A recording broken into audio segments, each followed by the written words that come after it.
안녕하세요. 승리한산 가족 여러분, 그리고 강성성경연구원 여러분, 오늘은 사도행전 2장 37절로 41절 말씀으로 형제들아 우리가 어찌할꼬 라는 제목으로 함께 말씀을 나누도록 하겠습니다.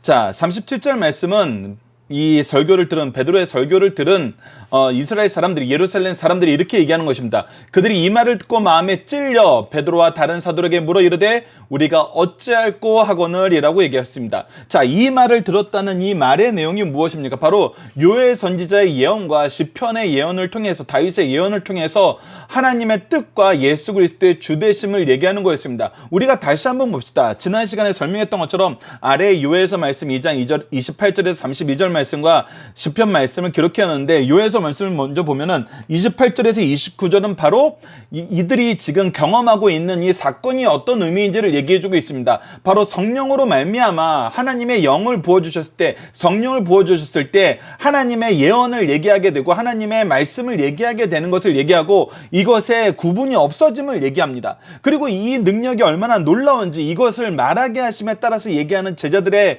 이 능력과 함께 이 말을 듣는 이 사람들에게도 임한 하나님의 은혜를 설명해 주는 거였어요.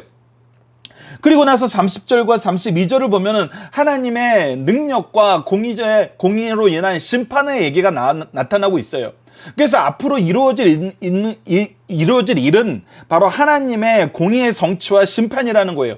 그러나 우리에게 주신 은혜의 말씀이 뭐냐면 바로 32절에서 누구든지 여호와의 이름을 부르는 자는 구원을 얻으리니 라는 이 말씀을 통해서 우리에게 구원을 주신 하나님의 역사가 있음을 우리에게 가르쳐 줍니다. 그리고 이 하나님의 이름을 부르는 자는 구원을 얻게 하시는 이 이름이 누구냐면 바로 예수 그리스도이심을 우리에게 가르쳐 주면서, 무엇을 가르쳐 주냐면 죽으신 예수님이 아니라 부활하신 예수님이고 하나님의 우편에 앉아 계셔서 이 세상을 통치하시고 선악간의 모든 것을 심판으로 오실 예수님을 우리가 시편 16편과 시편 110편을 통해서 소개하는 내용을 들었어요. 그랬을 때 무엇이 드러났냐면 바로 이 사람들의 죄가 드러났다는 겁니다. 이들이 예수님을 통해서 기적과 이적을 보면서도 왜 하나님이 예수님을 보내신지 그 목적은 알지 못했어요. 그리고 예수님을 죽이고도 예수님의 부활과 하나님 우편에 앉아 계심을 이들이 알지 못했어요. 근데 이제 알았어요. 그리고 우리가 구원받을 이름이 바로 이 주 예수 그리스도이심을 알았어요. 그러나 우리는 뭐 했던 사람이에요? 예수님을 거절하고 죽였던 사람들이에요. 그렇기 때문에 마음이 찔렸고 어찌할꼬 할 이 얘기는 뭐예요? 우리가 어떻게 해야 됩니까? 라는 거예요. 어떻게 해야지 살 수 있습니까? 어떻게 해야지 구원을 받을 수 있습니까? 앞으로 우리는 무엇을 해야 됩니까? 라고 물어볼 수밖에 없게 되는 것이죠. 자, 다시 한번 강조하지만 이 회개는, 우리가 이제 회개의 역사에 대해서, 회개가 무엇인지에 대해서는 뒤에서 살펴볼 거지만, 회개는 무엇을 통해서 드러나냐면 하나님의 뜻과 하나님의 역사의 성취를 통해서 우리가 확인할 수 있습니다. 즉 말씀과 말씀의 성취를 통해서 우리가 하나님 앞에 무릎 꿇을 수 있어요. 하나님의 뜻을 알면은, 하나님의 기준을 알면은 우리는 우리가 죄악된 걸 인정할 수밖에 없습니다. 예수 그리스도를 이 땅에 보내신 목적을 바로 알았으면 이들은 죽이지 않았을 거예요. 예수 그리스도를 통한 구원의 역사를 알았더라면 하나님이 예수님을 죽음의 길로 가게 하시지만 우리가 그 길을 스스로 가는, 죽이는 길로 가진 않았을 거라는 거예요. 그래서 철저하게 하나님의 뜻을 아는 것이 중요합니다. 말씀을 통해서 우리의 기준을 하나님의 기준으로 바꾸는 것이 중요합니다. 우리가 창세기 3장에서도 확인했던 것처럼 인간의 죄악된 모습의 본질의 의미는 무엇이냐면 선악을 아는 일에 우리와 같이 하나가 되었다는 이 삼위일체 하나님의 선언이었어요. 즉 하나님의 선악의 기준이 아니라 자기가 원하는 기준으로 바꿔버린다는 거예요. 그래서 그들이 하나님의 왕되심을 부인하고 자기의 주권을, 하나님께 합당하게 드려야 될 그 주권을 다른 것에다 자꾸 주고 있어요. 그러나 그들에게 참된 왕은 없어요. 그들을 생명으로 이끄는 왕은 없어요. 멸망으로 이끌 사망의 왕만 있는 거예요. 그래서 사사기서를 마무리할 때는 뭐라고 얘기합니까? 그들에게 왕이 없는 거로, 그들의 소견에 좋은 대로 행동한다고 얘기했어요. 근데 하나님의 말씀으로 다시 기준이 제시되고 하나님의 말씀 안에서 생명의 길이 제시되자 이들은 자기의 기준이 잘못되고 자기들의 행동이 잘못됐다는 걸 알게 되고 무릎 꿇게 되는 것입니다. 즉 우리가 하나님의 뜻을 알지 못하면 사람들은 절대 자기네들이 죄인인 걸 인정하지 않아요. 항상 상대적인 의를 주장하면서 죄의 유무도 여론으로 바꿀 수 있다고 생각하게 되죠. 사실 하나님을 떠난 인류는 항상 그것이 가장 합리적이라고 생각하면서 다수결의 원리나 여론에 의해서 죄의 유무를 판단하는 경우가 적지 않았습니다. 그리고 죄의 유무가 판단되었어도 그 인간이 가지고 있는 최소한의 장차 안에서 죄의 유무를 판단하고 나서도 그것을 인정하지 않는 그런 삶이 엄청나게 많았어요. 그러나 하나님의 기준이 제시되고 하나님의 뜻이 성취되는 것을 보면은 누구도 자기 죄가 없음을 변명할 수 없어요. 자기 죄가 없다고 변명할 수 없어요. 오직 회개할 뿐입니다. 자, 그러자 베드로는 어떻게 합니까? 베드로가 이르되 회개하여 각각 예수 그리스도의 이름으로 세례를 받고 죄의 사함을 받아라. 자, 무엇입니까? 회개한다는 건 내 죄를 인정하고 하나님 앞에 무릎 꿇는 거예요.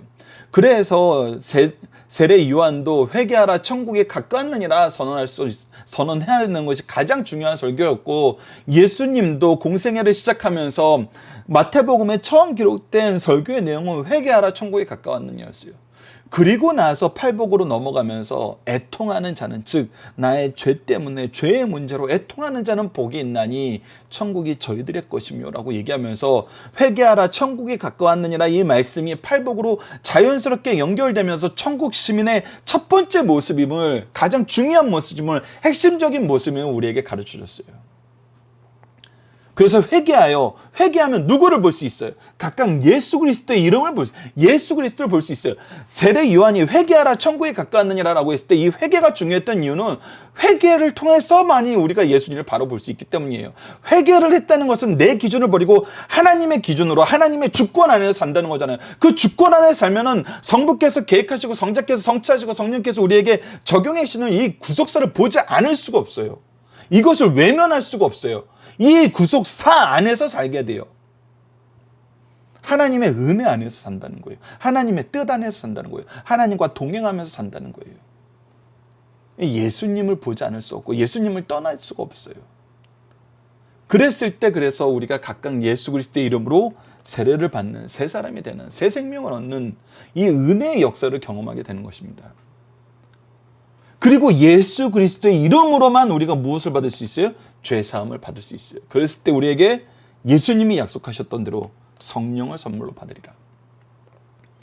삼위일체 하나님의 역사예요. 하나님의 뜻을 알 때 회개하게 되고, 하나님의 뜻 안에서 우리가 예수 그리스도를 바로 보게 되고, 예수 그리스도를 바로 봄으로 우리가 예수 그리스도의 이름을 힘입어 죄 사함을 받게 되고, 그로 인해서 우리가 성령의 은혜 안에서, 능력 안에서 살게 된다는 거예요.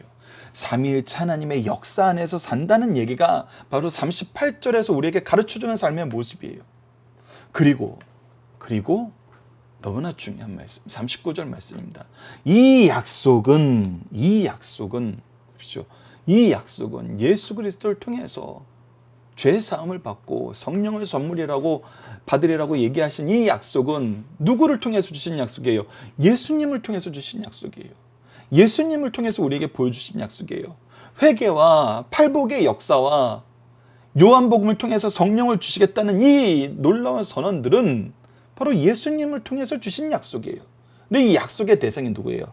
너희와 너희 자녀와 모든 먼 데 사람, 곧 주 우리의 하나님이 얼마든지 부르시는 자들에게 하신 것이라 라고 얘기하고 있어요. 우리가 이 말씀을 잘 보면 이것이 얼마나 놀라운지 압니다. 지금 이 이야기를 듣는 사람들은 예루살렘에 절기를 지키러 온 경건한 유대인들이었어요. 이들에게는 가족들이 있고 맡겨진 영혼들이 있고 우리가 이 77절로 불리는 이 절기를 우리가 앞서 신명기 16장 말씀을 통해서 확인했던 것처럼 이것은 우리에게 맡긴 권속에게 하나님이 주신 축복으로 축복을 하면서 하나님께 함께 나아갈 수 있도록 인도하시는 하나님의 역사가 있는 그런 절기였어요. 그때 우리에게 이 말씀을 주시는 거예요. 이 능력의 말씀을 주시는 거예요. 내가 너희들에게 이 말을 주는 것은 너희들에게만 이 은혜를 허락하신 것이 아니라 너희 자녀에게도 허락하신 거라는 거예요. 그리고 모든 먼데 사람, 그리고 너희들이 각각의 위치에서 먼 데서 왔잖아요. 그곳에 누가 있다는 거예요. 너희들을 통해서 곧 주 우리 하나님을 얼마든지 부를 수 있는 자들, 하나님께서 미리 준비해 놓은 영혼들이 있다는 거예요.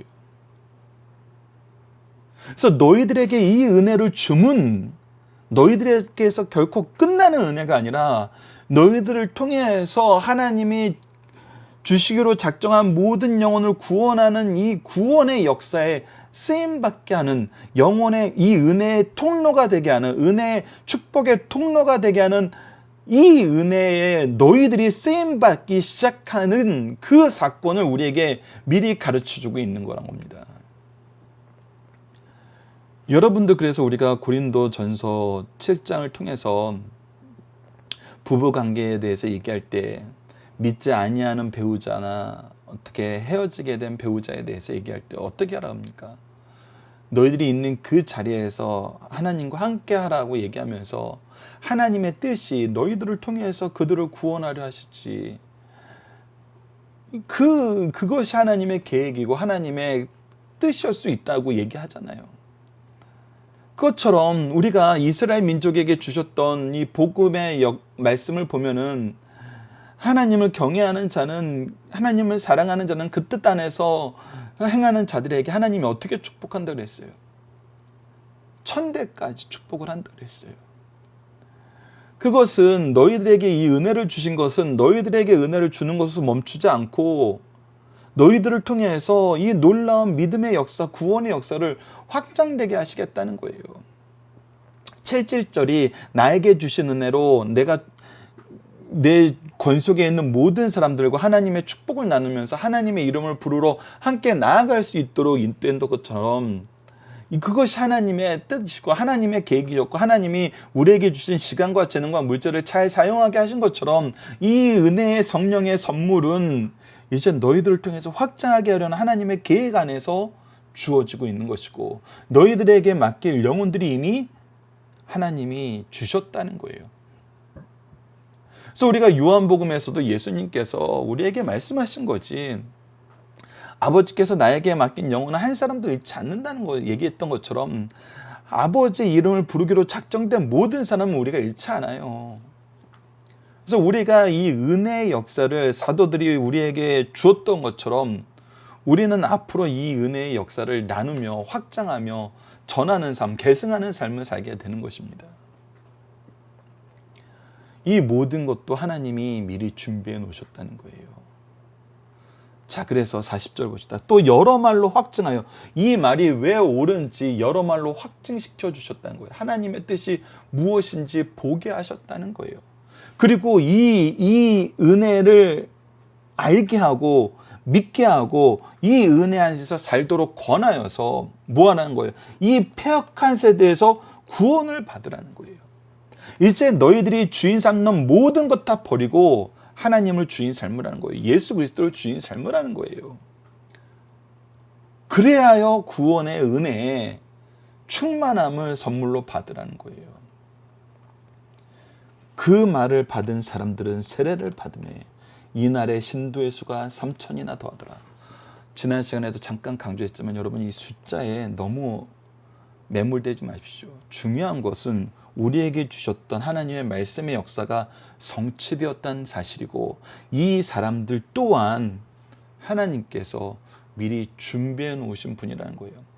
우리가 앞서 얘기했던 거 요한복음 6장 37절 말씀 읽어드리겠습니다. 아버지께서 내게 주시는 자는 다 내게로 올 것이요 내게 오는 자는 내가 결코 내쫓지 아니하리라 라고 얘기했어요. 아버지께서 준비해 놓은 영혼들은 반드시 구원을 얻어. 이 역사는 우리가 후에 사도행전 13장을 통해서 확인합니다. 사도행전 13장 48절을 읽어드리겠습니다. 이방인들이 듣고 기뻐하여 하나님의 말씀을 찬송하며 영생을 주시기로 작정한 된 자는 다 믿더라. 하나님께서 영생을 주시기로 작정한 자는 다 믿게 돼요. 그러니까 베드로의 설교가 훌륭해서 3천이 더하게 된 것이 아니라 하나님이 미리 준비해 놓으신 하나님의 사람들을, 하나님의 일꾼들을 통해서 부르기를 기뻐하시는 이 하나님의 일하시는 역사의 특징에 따라서 구속사의 능력이 이끄는 일꾼들을 세워서 그들을 위해서 먼저 준비하시고 함께 동행하시면서 능력 주시고 결과를 얻게 하심을 통해서 이 일이 일어난 거예요. 이거는 하나님이 준비하셔서 하나님이 성취하신 일이지 베드로가 한 일이 아니에요. 그렇기 때문에 이 또한 하나님의 은혜예요. 이 또한 하나님의 은혜예요. 하나님의 준비하심 안에서 이루어지는 하나님이 우리에게 주신 열매라는 겁니다. 그 부분을 보여주는 말씀이 바로 39절 말씀이라는 거예요. 너희들을 위해서 미리 준비해 놨다는 거예요. 너희들에게 맡겨진 영혼들, 너희들을 통해서 구원하고자 하는 영혼들을 미리 맡겨놨다는 거예요. 우리가 앞서 얘기한 요한복음 6장 40절에는 이렇게 기록되어 있습니다. 내 아버지의 뜻은 아들을 보고 믿는 자마다 영생을 얻는 이것이니 마지막 날에 내가 이를 다시 살리리라 얘기하시면서 예수 그리스도를 통해서 구원 얻게 하시는 사람들은 다 준비해 놓으셨고 반드시 이들은 믿게 하시고 이 일에 우리를 쓰신다는 거예요. 지금 베드로와 이 제자들은 120명의 제자들은 이 일에 하나가 된 거예요. 예수님을 믿게 하는데 예수님이 나에게 맡긴 영혼들을 내가 그리스도의 복음으로 이끄는데 이것이 나에게 주신 사명이잖아요. 사도행전 1장 8절에서 얘기했던 것처럼 오직 성령이 너희에게 임하시면 너희가 권능을 받고 예루살렘과 온 유대와 사마리아 땅끝까지 이르러 내 증인이 되리라 하신 이 말씀의 성취를 지금 이 사람들이 경험하고 있는 거잖아요. 그러니 이것은 모두 하나님이 하신 일입니다. 하나님이 준비하신 그 안에서 이루어지는 일이에요. 우리가 한 게 아니고 베드로가 한 게 아닙니다. 그래서 우리는 더더욱 이 복음 안으로 들어오게 하는 일에 더 힘써야 됩니다. 자, 본문 묵상입니다. 베드로의 설교의 내용은 무엇이었습니까? 앞서 얘기했던 것처럼 요엘서의 말씀과 시편의 말씀의 성취라고 얘기하는 거예요. 삼위일체 하나님의 구속의 역사라는 거예요. 성부께서 계획하시고 성자께서 성취하시고 성령께서 적용시켜주는 내용이 무엇인지를 통해서 예수 그리스도께서 주 되시고 그리스도 되시고 우리의 구원자 되시고 왕 되심을 분명히 선언하는 거거든요. 그리고 이에 대한 반응은 무엇입니까? 회개의 역사가 일어나는 거예요. 마음에 찔린 거예요. 그리고 어찌할 바를 묻게 되는 것입니다. 인정하고 의지하게 됐다는 뜻이에요. 이게 굉장히 중요한 과정입니다. 믿음의 역사가 일어나는 과정은 인정하고 의지하는 역사가 드러나요.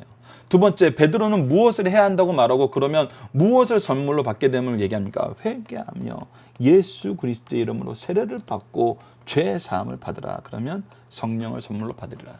앞서 얘기했던 것처럼 회개란 무엇이에요? 우리의 기준이 아니라 하나님의 기준으로 하나님 앞에 무릎 꿇어서 보는 거예요. 이것을 우리가 지정의로는 어떻게 보는지 적용하게 해서 다시 한번 설명해 드릴게요. 다시 한번 정리를 해드릴게요. 그러면 우리가 예수 그리스도를 바로 보게 되고 예수 그리스도를 통한 하나님의 구원의 역사를 우리가 믿게 되고 경험하게 되는 거예요.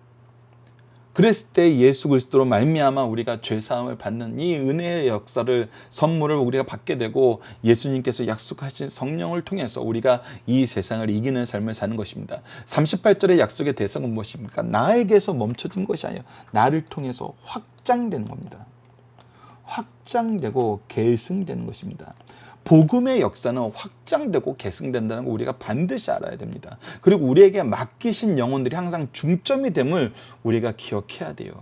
그래서 우리에게 맡기신 영혼들에게 우리는 이 은혜의 복음을 전하는 일을 위해서 하나님이 우리에게 먼저 은혜 주시고 우리를 사용하시는 거거든요. 우리에게 주신 시간과 재능과 물질 바로 이 하나님의 복음의 역사를 위해서 우리 자녀와 우리 제자와 우리 이웃과 우리에게 맡기신 모든 영혼들에게 우리가 힘써 전할 수 있어야 됩니다. 네 번째, 제자들의 설교의 목표는 무엇이었습니까? 바로 구원받게 하려는 데였어요. 그 결과는 무엇이었습니까? 하나님 예수 그리스도의 이름으로 세례를 받고 한 공동체가 된 거예요. 하나님을 인정하고 의지하면서 하나님을 왕으로 삼는 그리스도인들이 시작된 것입니다. 교회가 시작된 거예요. 자, 본문의 중심 사상을 보도록 하겠습니다. 예수께서 승천하시기 전에 하신 약속대로 제자들에게 성령이 임하자 우리가 우리 각 사람이 난 곳의 방언으로 듣게 되면 어찌미냐. 다 놀라며 당황해서 서로 이르되 이리 어찌미냐 하였고 어떤 이들은 조롱하여 이르되 그들이 세술에 취했다라는 반응을 보였어요.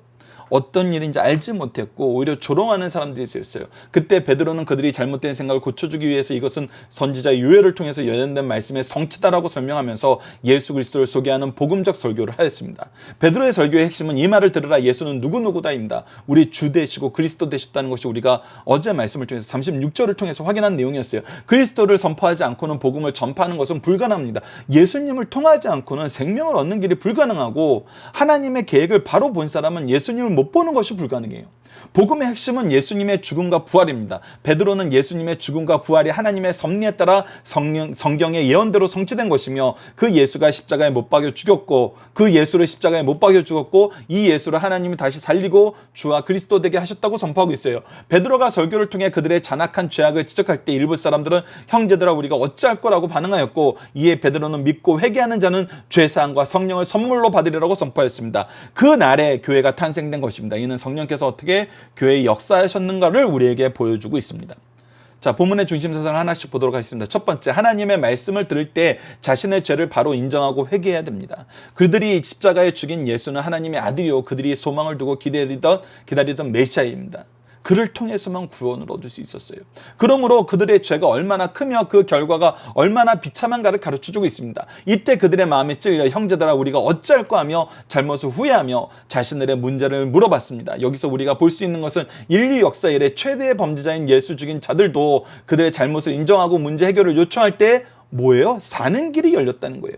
그래서 은혜라는 겁니다. 이 은혜의 능력은 누구에게나 주시는 하나님의 능력이에요. 어떤 사람은 필연적으로 제거되고 어떤 사람은 절대 얻을 수 없는 그런 것이 아니라는 것입니다. 그러나 경미한 죄를 짓고도 말씀을 듣고 회개하지 않는다면 그 죄로 인하여 멸망받는다는 것을 우리에게 분명히 가르쳐주고 있어요. 두 번째, 죄를 회개하여 세례를 받고 죄 사함을 받으면 성령을 선물로 받는다는 것입니다. 죄를 지은 사람들에게 가장 기본적이고 우선적인 일은 회개하는 것입니다. 회개는 예수님에 대한 그들의 마음과 태도를 바꾸는 행위예요. 그러므로 회개에는 자연스럽게 세례가 따릅니다. 세례는 예수 그리스도의 이름으로 주는 것이므로 세례를 받은 것은 그리스도에게 신앙을 고백하고 그분에게 복종하겠다는 의식에 그분에게 나의 주권에 나의 생명의 주권, 나의 삶의 주권이 그분에게 있다는 것을 인정하는 거예요. 여러분들 우리가 그분에게 드린다는 것도 사실은 살짝 약한된 표현이에요. 그분임을 인정하는 거예요. 원래 그분이었어요. 우리의 주권자이고 우리의 생명의 주관자였던 것은 바로 하나님이 삼위일체 하나님이셨어요. 사탄의 유혹으로 우리가 그것을 거절하는 삶을 살았던 것이고 그것을 싫어하는 삶을 살았던 것이지 그 주권이 변한 적은 한 번도 없어요. 이것을 우리가 기억을 해야 됩니다. 세례는 예수 그리스도의 이름으로 주신 것이므로 세례받은 것은 그리스도에게 신앙을 복종하고 그에게 고백하고 그분에게 복종하는 것입니다. 그 결과 죄는 용서받고 성령을 선물, 구원받게 된다는 것입니다. 세 번째, 전심으로 회개하고 세례받을 때 하나님의 놀라운 은혜가 임하게 된다는 것입니다. 회개한 자들에게 이 놀라운 은혜가 임한다는 사실을 베드로가 전할 때 그날에 회개하고 세례를 받고 돌아온 사람이 3,000명가량 되었어요. 그토록 악한 사람들도 베드로가 전한 복음을 받아들여 믿고 회개하며 세례받고 구원을 얻는데 이 시대에 죄악된 사람들은 어떨까요? 부인할 수 없는 역사적 증거가 있는 확실한 말씀을 듣고 깨닫지 못하고 회개하며 새 사람을 삶는 사람이 적은 것은 우리에게 굉장히 슬픈 소식입니다. 그러면 우리가 더욱더 무엇을 해야 될까요? 복음의 말씀을 올바로 전해야 됩니다. 하나님의 계획을 올바로 전해줄 수 있어야 돼요. 그렇지 않으면 그들은 절대 자기 기준에서 벗어나지 않습니다. 첫 번째, 청중들이 본문 다짐입니다. 첫 번째, 청중들이 형제들아 우리가 얼짜고 묻고 있었던 이유는 무엇입니까? 하나님의 말씀과 하나님의 계획과 정부 하나님의 계획과 성자 하나님의 성취와 성령의 적용하심 안에서 무엇이 발견된 거예요? 자기네들의 죄가 발견된 거예요. 하나님의 뜻을 알자, 예수 그리스도를 통한 은혜를 알자, 성령의 능력을 알자, 무엇이 발견됐어요? 나의 죄, 나의 연약함, 나의 미련함이 발견됐어요. 회개하게 된 것입니다. 죄사함이 주는 내용은 무엇입니까? 바로 예수 그리스도의 이름으로 세례를 받고 성령을 선물로 받게 되는 은혜의 역사가 있다는 거예요. 세 번째, 회개하고 세례를 받은 자들에게 주어진 약속을 받는 대상은 누구입니까? 바로 우리를 통해서 하나님 믿게 하기 위해서 계획된 모든 사람들이 우리의 대상이라는 거예요. 이 자리에 있던 사람만 이렇게 되는 것이 아니에요. 우리 민족만 이것이 아니에요. 하나님이 계획한 모든 대상이에요. 그리고 우리는 이것을 모든 사람들에게 전해야 됩니다. 자, 회개란 무엇인가요? 자, 이제 정리하도록 하겠습니다. 우리는 회개를 지적인 묵과 감정적인 묵과 의지적인 부분으로 봅니다. 지적인 부분은 죄가 무엇인지 아는 거예요. 자, 죄가 무엇인지 안다는 것은 무슨 의미입니까? 하나님의 뜻이 무엇인지 아는 거예요. 하나님의 기준이 무엇인지 아는 거예요. 정은 뭐냐면 죄를 미워하는 거예요. 자, 이 부분이 이제 중요합니다. 우리는 죄가 뭔지 알면서도 죄를 즐기는 사람들이 있음을 알아요. 때론 죄를 지어서 내 이득을 얻을 때 그것을 더 좋아하는 사람이 있는 걸 알아요. 그러니까 아는 거에서 멈추면 안 돼요. 죄를 미워해야 돼요. 미워할 때는 어떨 때 미워할까요? 어떨 때 미워할까요? 알기만 해서는 미워하지 않을 수 있어요. 그러나 우리가 하나님과 함께 있으면서 하나님의 은총과 보호하심 속에 있으면서 하나님과 동행할 때는 하나님이 미워하는 이 죄를 우리가 같이 미워할 수 있어요. 그러니까 회개라는 것은 우리가 하나님과 함께 있다는 거예요. 하나님 앞에 무릎 꿇었다는 거예요. 그 의지적으로는 뭐예요? 죄에서 돌이키는 거예요. 그리고 누구에게만 향하는 거예요? 하나님에게만 향하는 거예요. 그러니까 하나님의 기준과 하나님의 동행과 하나님을 향함이 바로 회개의 내용 안에 있어요. 그리고 지정의로 우리가 이 회개라는 걸 안다는 것은 우리가 전인격적, 이 지적인, 감정적인, 의지적인 것을 우리가 때로는 전인격적이라고 표현을 하는데 전인격적인 교제가 하나님과 함께 이루어지고 있다는 거예요. 하나님이 중심에 있다는 거예요. 즉 우리는 이것을 무엇이라고 표현하며 하나님의 왕되심을 우리가 인정한다고 표현을 해요. 그래서 앞서 얘기한 것처럼 우리는 회개하라 천국에 가까웠느니라 이 메시지가 얼마나 중요한지 다시 한번 알아야 돼요. 다시 한번 하나님의 말씀을 기준으로 너희들이 다시 봐라. 다시 봐라. 지적으로 하나님의 말씀을 통해서 하나님의 기준이 무엇인지 알아라. 그리고 너희 앞에 임재하신 하나님의 은혜의 역사와 하나님의 통치를 인정하라. 그리고 하나님만 의지하는 삶, 하나님께로 돌아가기를 기뻐하는 삶을 살라는 거예요. 그랬을 때 우리에게 은혜가 풍성하게 임한다는 겁니다. 더 나아가서 이 회개의 역사까지도 성령의 은혜가 아니면 불가능하다는 걸 깨닫게 돼요. 즉 무엇이냐면 이 지정의는 그래서 우리가 죄가 무엇인지 아는 것은 하나님의 말씀의 임재예요. 우리가 감정적으로 죄를 미워하게 된다는 건 하나님의 임재예요. 근데 이것을 우리가 무엇을 통해서 경험하게 되냐면 예수님을 통해서 경험해요. 하나님의 말씀의 뜻이 무엇이고 하나님의 임재하심의 역사가 무엇인지 예수 그리스도를 통해서 경험하게 돼요. 그리고 이 의지 또한 예수 그리스도의 은혜로 우리가 얻게 돼요. 그래서 회개가 왜 은혜냐면 우리에게 이 예수 그리스도를 통해서 참된 회개를 할 수 있도록 이 예수님이 어떻게 했어요? 우리에게 오셨어요. 우리를 찾아오셨어요. 그래서 이 회개가 은혜예요. 예수님이 오시지 않았으면 이거 우리 바로 알 수 없었어요. 바로 경험할 수 없었어요. 그래서 우리가 이것을 가르쳐야 됩니다. 우리가 지, 정, 이 세 가지 의미를 알아야 돼요. 죄가 무엇인지 알고 이것은 하나님의 뜻을 아는 것으로 하나님의 말씀을 통해서 알 수 있습니다. 죄를 미워하는 것은 우리가 하나님과 함께 할 때 경험하게 되는 것입니다. 우리가 죄에서 벗어나 하나님께로 나아가는 것은 하나님의 능력 안에서만 됩니다. 이것을 우리에게 보여주신 것이 바로 예수님이고, 예수님을 통해서 이것을 나타내게 하기 위해서 예수님의 길을 준비하는 세례 요한이 회개하라 천국에 가깝느니라 설교함으로써 하나님의 은혜가 우리와 함께 한다는 이 요한의 이름의 뜻이 왜 회개하라는 이 강력한 메시지로 오게 되는지 우리에게 깨닫게 하는 거예요. 회개의 은혜를 사모하는 자들에게 이것이 가지고 있는 의미가 얼마나 놀라운지를 바로 알 수 있기 때문에, 그리고 팔복을 통해서 얘기했던 것처럼 우리가 죄의 문제에 대해서 애통할 때 어떻게 한다고요? 우리에게 천국을 주시는 축복의 역사가 나타난다고요. 이것을 우리가 다시 한번 여러분들 잘 정리하셔서 언제 어디서나 자녀와 제자들에게 가르칠 수 있는 우리 승리한산 가족 여러분들, 강성성경연구원 여러분들이 기도합니다. 자, 이번 주 공동 기도 제목은 성부 하나님을 통한 구원의 계획과 성자 예수님을 통한 구원의 성취, 그리고 성령님을 통한 구원의 적용을 통해서 회개의 역사와 감사와 기쁨이 가득한 교회와 가정이 되게 하여 주소서입니다.